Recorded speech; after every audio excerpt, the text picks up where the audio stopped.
अस्सलाम वालेकुम friends, welcome back to my YouTube channel daily tips with अस्मा।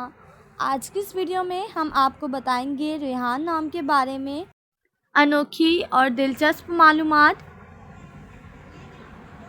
रेहान नाम का शुमार लड़कों के नामों में होता है। रेहान एक इस्लामी नाम है। रेहान नाम की इब्तदाई तारीख अरबी ज़ुबान से निकलती है।